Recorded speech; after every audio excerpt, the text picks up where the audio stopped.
going to be talking about a rubber jaw. This is a rubber jaw. So these are the basic tools that you need.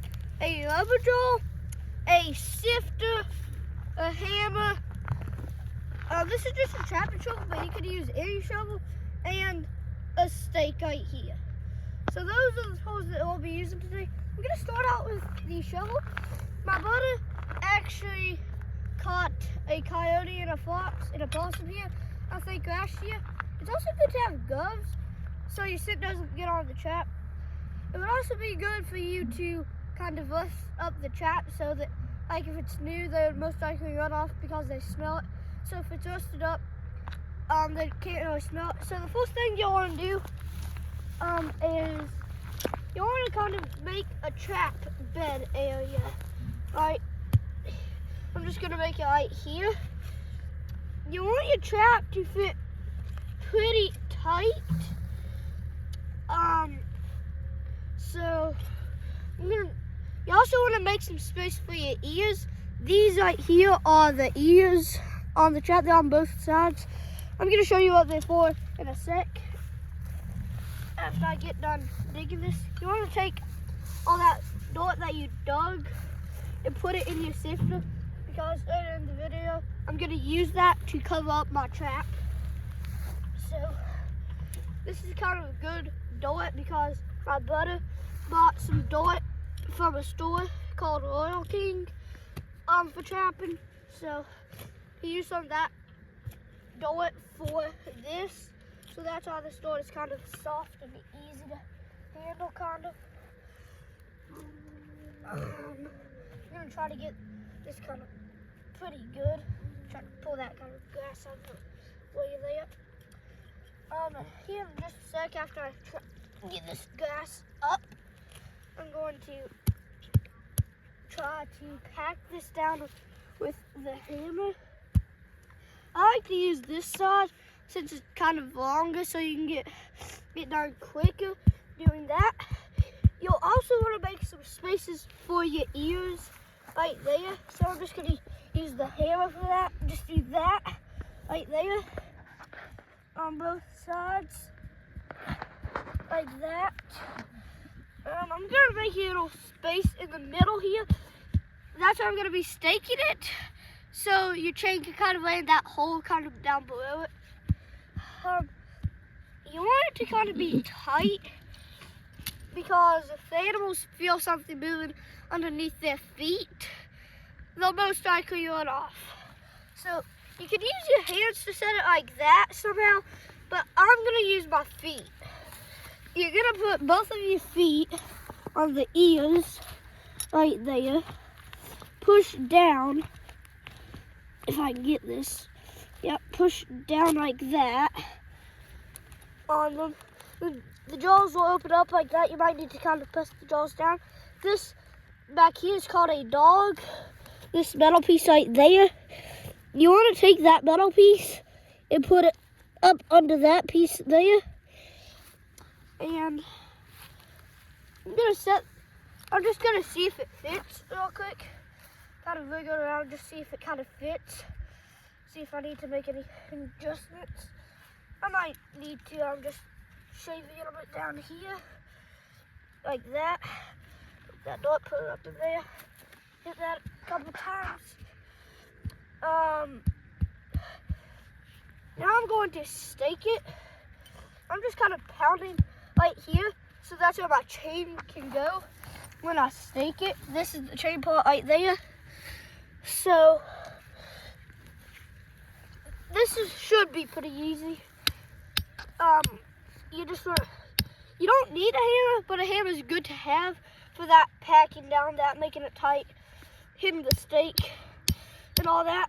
That would be good to have when you're trapping. So I'm gonna try to get this hammered down. Try to hammer this down without setting off the trap, because the trap might go off on your hand if you do that. And when I get it covered up, I'm gonna put my hand in it, because a ton of people think that traps are made to break animals' legs. So I'm gonna put my hand in it after I get it covered up. But this trap can be used for foxes. I guess you could use it for coyotes, coons, possums, and stuff like that. So if you have a coon like getting into your trash in your yard, I wouldn't use this one. If you go to a different one of our videos, there's one about a dog poof, which would be good for in your yard.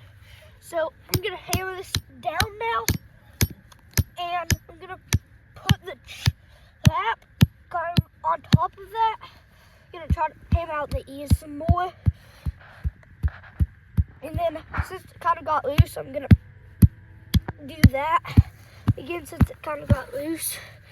Now I'm going to try to put the trap kind of down in there. I might need to just kind of pound that back a little bit, like that. And now that should fit. You want to kind of wiggle it around until it gets kind of like tight. Make sure your chain's kind of below like that. Kind of wiggle it around like I'm doing until it's kind of like tight.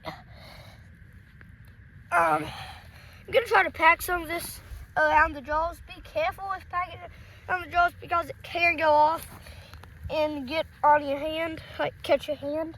So yeah, I'm gonna kind of do that. You want to be careful around this dog because if someone steps on that, that is going to go down. That's gonna fall back this way, which allows the jaws to come upwards and close on the animal. So I'm gonna just not really pack it down there, but just kind of sprinkle it like that on top. And now I'm going to use this dart to kind of sift over it.